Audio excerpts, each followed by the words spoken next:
here we are in our 5th week of Moral Mondays. I don't know whether there have been any other elected officials before who've been arrested, but there were 5 of us at least here tonight. It's a movement that has momentum.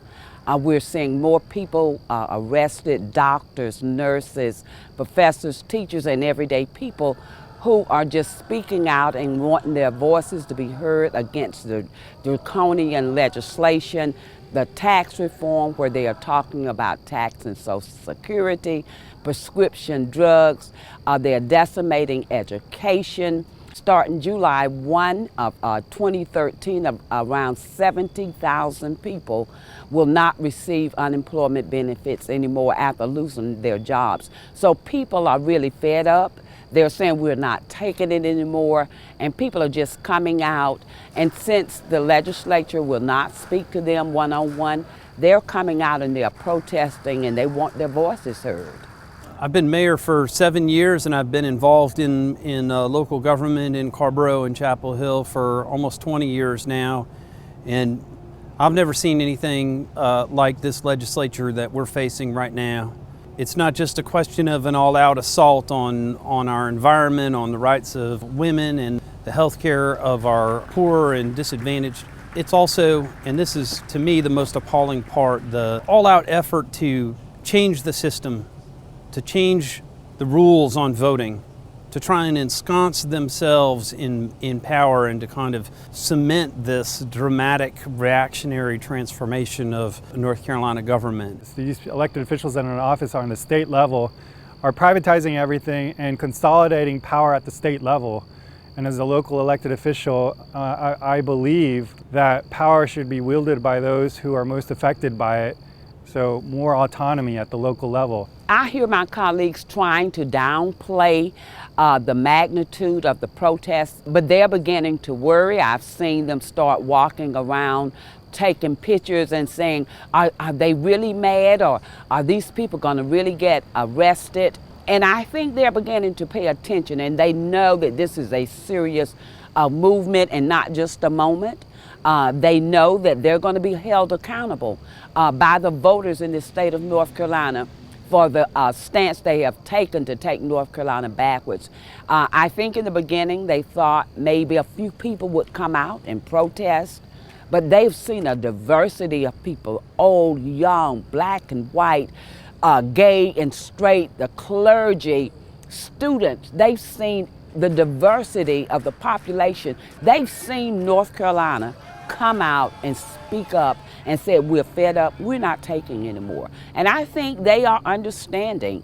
Spoke with some people who had heard of this being an NAACP event and that they didn't feel they should participate out of respect because it was an African American thing.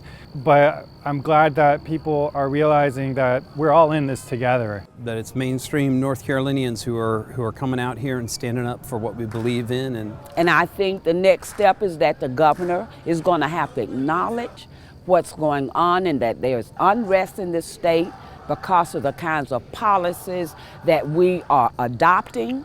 That's not good for North Carolina, and someone is going to take leadership and step up and listen to the people. We cannot take this lying down. We cannot simply stand aside and say, well, I guess they won the last election, because what they're trying to do is ensure that they'll win the next one and the next one and the next one at the expense of our voting rights. So hopefully that awareness grows and more people will see this as an opportunity to speak for all the issues that are happening in North Carolina. Well, it really encourages me because it's very difficult to sit day in and day out, going in committees, going into session, and having to vote no on every single piece of legislation that's passing because it's so bad for North Carolina. What I'm seeing, what the protesters are saying and encouraging me, we are with you. We have your back. That we indeed did not send the Republican majority to Raleigh to do the kinds of things that they are doing, to destroy education, to do things to hurt our seniors and our children and our disabled. So with them coming out and standing up and subjecting themselves to arrest gives me the courage to go on and to continue on a daily basis to go in and deal with my backwards colleagues. And that's why I came here to speak to the legislature and to assert my constitutional rights under the North Carolina State Constitution. And they wouldn't listen to me, they wouldn't hear me, and they had me dragged off in cuffs. Although I didn't do anything to disrupt the business of the General Assembly, I did nothing more wrong than simply stand up for my rights under Article 1, Section 12 of the state constitution. I think that the governor and the leadership in both houses are beginning to pay attention. While they will try to downplay it, it's impossible for them not to see on a weekly basis the tripling of the numbers of people that's coming out. And they're coming from all walks of life. They're coming from all corners of the state of North Carolina. Many organizations and many people who are bringing their grievances and expressing themselves and doing what we're supposed to do within a democracy. This is not some kind of fringe activity. This is where mainstream members of our communities need to be, to stand up for the principles upon which our state was founded, the principles that are articulated in our state constitution, and our rights under the 14th and 15th Amendments of the U.S. Constitution. They know and they understand what is going on, and when they see a movement of this type, the number of people getting involved, they are going to make some decisions. They're going to have to come together as leadership and determine how they're going to respond to the citizens of this state. And I tell you, it's getting so out of hand. Now they want to put it on staff people to answer the questions. No, they will have to answer the questions, and they will have to answer to the people. I hope my participation will help inspire others to come and participate in the future. It's not difficult and it's not dangerous, but it is something that is our moral and ethical obligation to do as North Carolinians.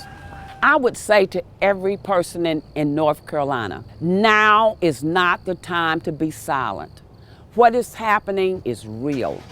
Education is being cut, class size is increasing, there will be a tax reform plan. You must get involved. If you care about your children, it's not about many of us. And you can help in many ways. You don't have to get arrested. You can come and support. You can buy water and send, or you can send contributions. But everyone in North Carolina that cares about this state and is concerned about the future for our children and our grandchildren, you must get involved. This is not the time to be silent and become a part of a conspiracy of silence or to be fearful, because this is real. It is really happening. I'm in it every day. And if you think that it's not going to impact you, then continue to sit still until it's on your front porch, and you will know how important this movement is. Rain or shine, there's justice on my mind. Rain or shine, there's justice on my mind. Rain or shine, there's justice on my mind. Rain or shine, there's justice on my mind. A people united will never be defeated. A people united will never be defeated. A people or shine, there's justice on my mind. Rain or shine, there's justice on my mind.